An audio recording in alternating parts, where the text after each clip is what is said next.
Yo, kamusta mga kaibigan? John Vince Regachuelo po sa inyong harapan. Maraming salamat sa pagbisita sa channel na ito. Sa video na ito, pag-uusapan natin yung mga signs na attractive kang nilalang. O baka may napapansin kayo, puro na lang signs yung content ko. Nung huling content ko, signs na matalino ka. Tapos ngayon naman, signs na attractive ka. Puro na lang signs. Pero wag na kayong magreklamo. Kasi napapansin ko na hindi masyadong pinapanood ng mga tao kapag ang mga content ko ay paano, bakit, mga dahilan, mga ganon-ganon.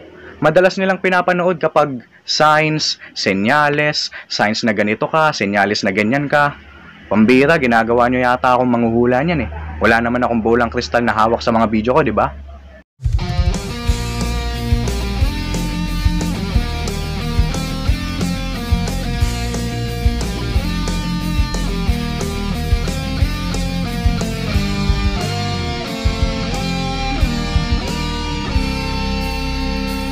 Gumawa na ako ng content na kagaya nito dati. Ito ay yung signs na attractive ka para sa isang tao. So magkaiba yon ha.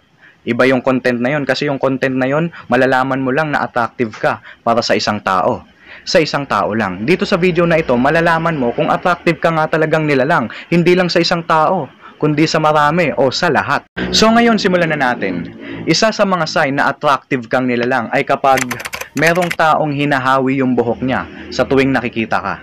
Halimbawa, naglalakad ka sa daan, tapos meron kang nakita na hindi mo kilala. Eh nung nakita ka, hinawi niya yung buhok niya. Halimbawa, lalaki ka, tapos babae yung nakita mo. Ang ginawa ng babae, ganito. Ganyan. O kung babae ka naman, nakakita ka ng lalaki sa daan, tapos yung lalaki nakita ka rin, ang ginawa ng lalaki ay ganito. Ganon. Kahit ganyan lang. Hindi naman ganito Hindi naman ganon, OA na yun eh. Kasi iniisip nila na baka hindi sila maganda, hindi sila gwapo, hindi nakaayos yung buhok nila nung nakita ka. Next sign na attractive person ka ay kapag may mga taong napapadalawang tingin sa'yo. Halimbawa, yung isang tao nakita mo na naglalakad ng ganyan. Naglalakad siya. Tapos mapapadalawang tingin siya sa'yo. Ganon. Yun yung mga time na hindi naman niya sinasadyang tingnan ka. Pwedeng may tinitingnan siyang iba o kaya tumitingin siya sa dinadaanan niya. Pero dahil nahagip ka niya, nahagip ka ng mga mata niya at napansin niya na may itsura ka, nagwapo ka, na maganda ka, mapapalingon siya sa'yo. Kapag madalas nyong na-experience yan sa ibang tao, isa yan sa mga sign na attractive person ka nga talaga. Next sign na attractive person ka nga talaga ay kapag nararanasan mong makipagtitigan sa ibang tao. Ibang tao na hindi mo kilala. Kahit same gender man yan o opposite gender. Kapag same gender, ganito, halimbawa lalaki ka, nakakita ka ng attractive na lalaki at nagkatitigan kayong dalawa. Alam ko na tumatakbo sa isip nyo, ganito. Sinong mas gwapo sa ating dalawa ngayon? Medyo gwapo ka naman. Pero sa tingin ko, mas gwapo ako sa'yo. Ganon. Kapag opposite gender naman, iba. Kaya kayo nagkatitigan kasi attractive sa inyo ang isa't isa. Halimbawa, lalaki ka, tapos babae siya. Kaya kayo nagkatitigan kasi yung babae nagagwapuan sa'yo at ikaw nagagandahan ka sa babaeng nakita mo. Ganoon naman kasi tayo kapag nakakakita ng maganda, ng gwapo, tumatagal ng 3 to 5 seconds yung tingin natin. Next sign na attractive person ka ay kapag may mga nag-a-add sa'yo sa social media. Kasi ganun naman tayo, di ba? I-add natin ang isang tao dahil interested tayo sa kanya. Gusto natin na maging updated tayo sa buhay niya. At kapag ikaw na-experience mo na maraming nag-a-add sa'yo sa social media, Facebook, Twitter, Instagram, mga ganun-ganon, isa yan sa mga sign na attractive ka nga talaga. Kasi para saan, bakit ka nila i-add? Eh hindi ka nga nila kilala. Isa lang ang ibig sabihin nun. Ito ay dahil interested sila sa buhay mo.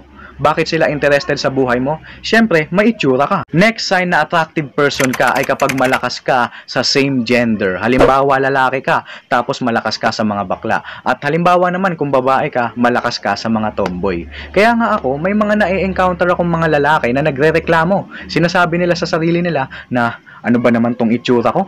Sa bakla lang malakas. Akala nyo lang, sa bakla lang kayo malakas. Pero sa totoo, malakas din kayo sa mga babae. Yung mga babae kasi, hindi lang sila masyadong expressive na ilabas yung landi nila kapag meron silang nagugustuhan na lalaki. Hindi kagaya ng mga bakla. Ang mga bakla, masyadong expressive yung mga yan na ilabas yung flirt nila, ilabas yung landi nila kapag meron silang nakikitang lalaki na attractive. Kasi napapansin ko sa mga bakla, kapag nakakakita ng gwapo, maghahay kuya yung mga yan. Hi kuya. Ganun sila eh.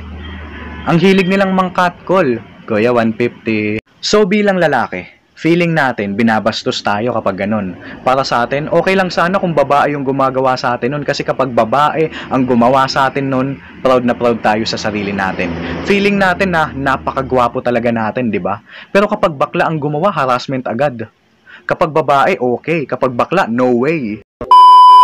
Gusto ko lang din talagang kaibigan ka. Pasensya ka na, God bless. Gusto ko lang makipagkaibigan eh. Ba't parang binapastos mo ko? Hindi ko ito binapastos. Kasi gusto ko lang din talagang itanong kung ano ba to? Alam na alam ko yan. Sinasabi ko tong mga bagay na ito para mas makarelate pa kayo lalo sa video na ito. Kasi yun talaga yung totoong nangyayari. Next sign na attractive person ka. Ito na yung pinaka-the best. Ito ay kapag binibiro ka ng ibang tao na parang merong kayong relasyon.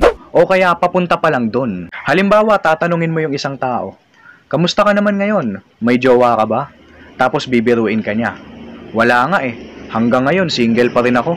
Kung gusto mo, ikaw na lang. Halimbawa lang yun, pero ganong klase ng biro yung may experience mo sa ibang tao kapag attractive ka nga talaga. At kapag madalas mong nararanasan yan sa iba't ibang tao, isa yan sa mga sign na attractive person ka nga talaga. Next sign na attractive person ka nga talaga. Ito ay kapag may mga taong hindi ka tinatawag sa pangalan mo mismo.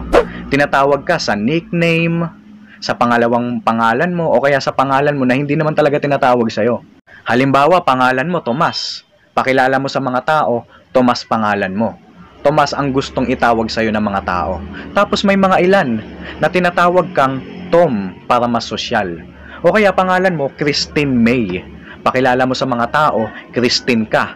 Christine ang gusto mong itawag ng ibang tao sa'yo. Pero may mga ilan na tinatawag ka sa pangalawang pangalan mo, which is yung May. Kasi tumatakbo sa isip nila na gusto nilang mag-stand out. Gusto nila na kapag isusulat mo yung pangalawang mong pangalan, sila ang maaalala mo. Gusto nila na maging espesyal sa'yo. Iba pang halimbawa nito. Halimbawa, pangalan mo, Bernie Nick Domingo. Wow, ang ganda ng pangalan. Tapos tatawagin ka lang sa pangalan mong Burnek. O di ba? Ganyan na ganyan yung palayaw ng mga batang 90s. Yung tipong ang ganda-ganda ng pangalan tapos yung palayaw pinaglololo ko. Kaya may mga batang 90s na sinisisi at tinatanong yung mga magulang nila, Nay, Tay, sino bang gumawa ng palayaw ko?